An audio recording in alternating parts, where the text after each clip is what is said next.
안녕하세요. 뉴스와 사람들입니다. 국회 법사위에서 이탄 의원은 최재 감사원장을 향해 다음과 같이 추궁했지요. 원장님 지금 취임하고 관사 생활하고 계십니까? 네. 그 관사에 혹시 마당이 몇 개인가요? 마당 한 개. 한 개예요. 될것 같은데. 근데 들어가자마자 마당에만 6천만 원 정도 쓰셨더라고요. 그 돈이 6천만 원이나 들어갈 일이 있습니까? 원장님 한 사람 관사인데 6천만 원 나라 돈을 쓰는 게 맞나 제가 좀 의심이 들어서 세부 내역을 좀 뜯어봤습니다. 그래서 네. 계약서나 구매 내역을 좀 달라고 했더니 보면 볼수록 좀 납득이 잘 안 가서 제가 좀 여쭤볼게요. 일단 화분 재료비 480만 원 썼다. 근데 계약서는 없다. 그리고 딸랑 사진이 하나 왔어요. 근데 화면을 보시면 저렇습니다. 저게 480만 원어치 맞습니까? 제가 지금 구체적으로 좀 저거에 대해서 제가 저 화분을 파악하고 보면요. 있지 화분 못했어요. 몇 개 되지도 않고 빈 화분도 있어요. 그다음 다음 사진 보여주세요. 3천만 원어치 가로등을 설치했다라고 계약서가 써 있습니다. 각서 한 장인데요. 그 사진이 왔어요. 이렇게 공사 전후. 그래서 제가 이 공사 후 이게 단가가 얼마인지 궁금해서 알아봤는데 안 알려주셔서 인터넷에 뒤져보다가 뭘 알게 됐냐면요. 보세요. 우리 아파트 공원, 그 다음에 우리 공중에 사용하는 대형 공원 가로등 저렇게 큰 것도 30만 원대입니다. 근데 이 가로등을 3천만 원어치를 사셨더라고요. 실제로 600만 원 깎여서 2,400만 원 정도를 사셨는데 도대체 몇 개나 이걸 꽂으려고 하신 겁니까? 그리고 계속 여쭙겠습니다. 네. 그것뿐만이 아니고요. 7개월 동안 지금 관사 개보수비로 1억 4천만 원 쓰셨습니다. 뭘 그렇게 고칠 게 많은가? 제가 굉장히 좀 납득이 안 돼요.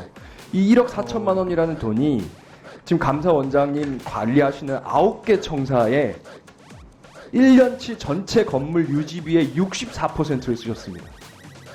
내용을 보십시다. 자, 구체적으로 보면 싱크대하고 샤워기 보수에 1,113만 원 썼다. 이것도 각서 한 장만 딱 내시고 실제 내용을 뜯어보니까 사진이 공사 전후 왔는데 이렇게 왔어요. 싱크대하고 샤워기 한 대 정도예요. 근데 저게 1,113만 그것만 원이다. 있는 건 아닙니다. 지금 그 외에 이 집이 굉장히 좀 오래됐고요. 그리고 그럼 저 사진 외에도 내역이 있습니까? 이거 말고도 아마 있을 겁니다. 저도 근데 왜 제가- 제출이 안 됩니까? 그건 뭐 글쎄요. 제가 어떻게 그럼 제가 일일이 쭉 다 말씀을 드릴 테니까요. 예, 예. 한꺼번에 제출을 부탁해도 됩니다. 자, 네. 화장실 보수에 856만 원 썼다. 이것도 각서 하나 있고 사진을 보니까 전후에 바뀐 게 거의 없어요. 그냥 거울 하나, 세면대 하나 바꾸고요. 샤워기 위치 변경한 게 전부입니다. 사진상. 이거를 제가 인테리어 업자들한테 보여주니까요. 4배 정도 뻥튀기 됐다라고 공통적으로 의견이 옵니다. 잘 들으시고요. 이거 확인해 보세요. 또 있습니다. 제가 사실 제일 납득이 안 가는 건 이 부분인데요. 딴 돈을 갖다 쓰신 게 있어요. 일반 수용비. 일반 수용비 아시죠? 이거 직원들 일하는 데 쓰는 돈입니다. 이 돈으로 지금 빔 프로젝터 설치하셨어요. 저는 이 빔 프로젝터, 개인 관사의 빔 프로젝터를 나라 돈으로 쓰는 것 자체가 맞는지도 모르겠지만 일반 수용비 딴 돈이에요. 자산 취득비로 쓸 수가 없어요. 또 있어요. 건물 청소 308만 원. 지금 개인 공간 건물 청소비 308만 원을요. 직원들 일하는 데 쓰는 돈 일반 수용비에서 끌어 쓰셨습니다. 이거 공직사로 맞는 처신입니까? 이거 구체적인 내용은 제가 일일이 좀 답변드리고 제가 정확하게 파악이 안 원장님, 되는 부분도 있고요. 요 부분에 대해서요. 설명드리도록 그렇게 이 부분에 대해서 설명이 아니고요. 저희가 여러 차례 자료 요구 공식적으로 했는데 이것밖에 안 왔습니다. 정식으로 어떻게 이 의혹을 해소하실 것인지 감사나 감찰을 통해서 해소하시는 것을 권하는데요. 어떻게 해소할 것인지 자체 계획을 내십시오. 그리고 제가 미리 말씀을 드리는데요. 다른 기관장들 공간 관련돼서도 감사원에서 여러 번 감사했습니다. 같은 강도로 감사하시기 바랍니다. 저희가 만약 납득이 안 되면 추가 조치를 취하겠습니다. 이해하셨습니까? 이어 최강욱 의원은 질의 순서가 오자 사무총장을 불러 이렇게 발언했지요. 저기 총장님 아까 이탄 의원님 질의 잘 들으셨죠? 예예. 예. 총장님께서 평소에 강조하시던 그 고래 사냥을 한번 하셔야 될 것 같지 않아요? 그 다른 기관장에 대해서 그 아주 강도 높은 감사를 하시고 직원들에게 그 중요성이나 정당성을 강조하시는 걸로 알고 있는데 이게 사실이라면은 또 이런 정도의 의혹이라면은 감사원이 평소에 어디 감사할 적에 피감기관에서 열심히 감사하시던 내용 같아요. 그렇죠? 저희들이 구체적인 계약 내용을 알아보고 감사는 할 수 법사위에 있는 거죠? 보고를 감사원장님 드리겠습니다. 공간 문제라고 해서 감사원이 감사 못하는 건 아니죠? 한번 살펴보겠습니다. 감사를 할 수 있습니까? 없습니까? 감사의 대상에 포함되지요? 감사라는 형태보다 감사원 내부적으로 감사가 감사원장님을 대상으로 할 수 있습니까? 없습니까? 감사원장 공간의 그 비품이나 이런 것들이 과대 계산되거나 일부 자체 이상한 일이 회계 있다면 집행에 대해서 네, 감찰해서 그 점검할 수 있습니다. 네, 공직감찰본부장님이 하시나요? 감찰실에서 하나요? 아닙니다.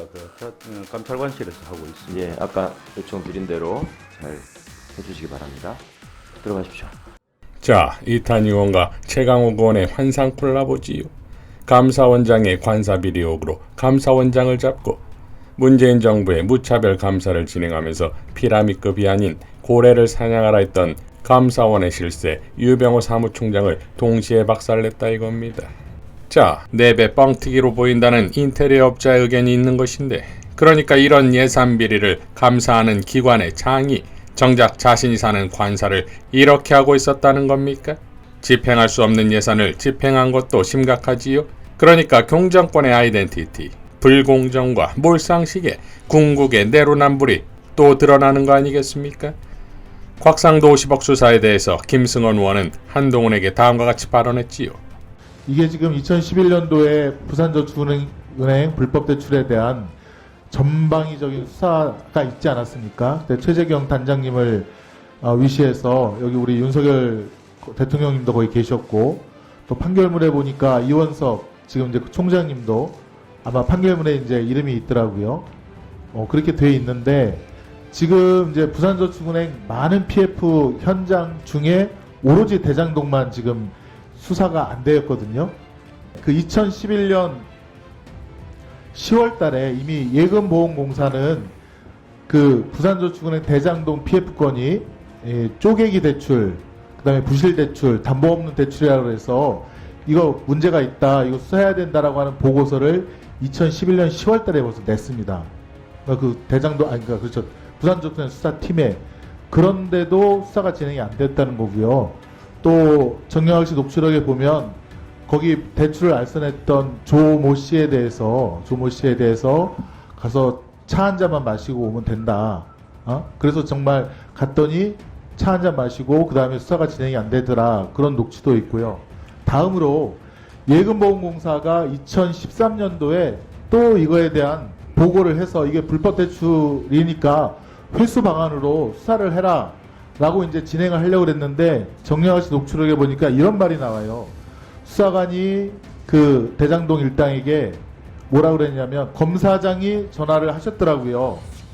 그렇다고 하면서 예보, 그러니까 수사를 진행시키려는 예보, 그 사람들을 내가 혼내주겠습니다라고 검찰 수사관이 검사장으로부터 받은 전화를 통해서 수사를 더 이상 진행하지 못하도록 하겠다.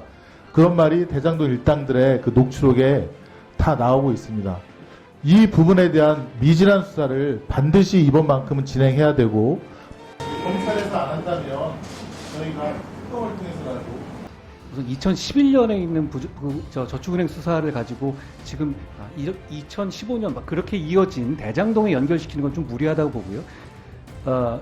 특검을 얘기하셨는데, 특검은 수사 의지가 없거나 수사 능력이 없는 경우에 하는 거 아니겠습니까? 저는 지금 중앙지검 송정호 수사팀이 수사 능력이라든가 수사 의지가 없다고 생각하지 않습니다. 지금 수사가 진행되고 있고요. 저는 반드시 국민들께 의미 있는 수사 결과를 내놔야 한다고 생각하고요.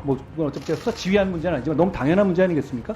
그리고 그 부분에 대해서 누군가 봐주고 그런 거 절대 없을 겁니다. 그거는 검찰이 철저하게 수사할 거라고 저는 생각합니다. 자, 그러니까 부산저축은행까지는 안 된다는 거지요. 특검도 필요 없다는 입장이지요. 봉지욱 기자는 이렇게 밝혔지요. 지난 대선 당시 쟁점 중 하나가 부산저축은행이 대장동에 빌려준 1155억 원의 대출이 일반 대출이냐 PF 대출이냐였습니다. 당시 윤석열 후보는 일반 대출이라 수사 대상이 아니었다고 말했습니다. 하지만 그간 취재를 종합하면 무슨 대출이냐가 중요한 게 아니었습니다. 대장동은 부산저축은행의 차명사업장이었습니다. 은행은 도시개발 사업을 직접 할 수 없습니다. 그래서 차명이란 불법이 동원된 것이지요. 당연히 수사 대상이었던 겁니다. 부산저축은행은 2009년에 처음 대출을 해주고 2010년에 만기 연장을 하지 않는 방식으로 대장동 사업권을 꿀꺽했습니다. 이를 지휘한 사람은 부산저축은행의 실세였던 김양 부회장으로 추정됩니다. 김양과 대출브로커 조우영은 대장동 말고도 일산, 풍동 등 여러 곳에서 도시개발 사업을 진행 중이었습니다. 검찰 공소장을 보면 조우영이 대장동 사업권을 넘겨받은 것으로 나옵니다.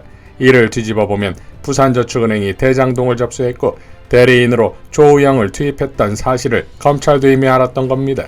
그런데 2011년 윤석열 주임 검사가 이끄는 대검 중수부 수사팀은 조우영을 입건조차 하지 않았습니다. 2011년 하반기 대검 중수부장은 최재경이었습니다.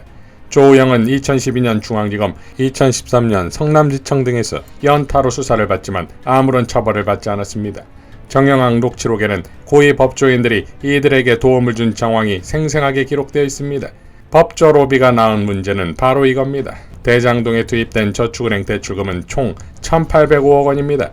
남욱과 정영학, 조우영 등은 쌈짓돈처럼 대출금을 빼내서 썼습니다.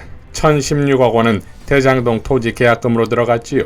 결국 이들은 남의 돈으로 땅을 확보한 겁니다. 이들에게 땅이 없었다면 민간 합동개발은 턱도 없는 얘기지요.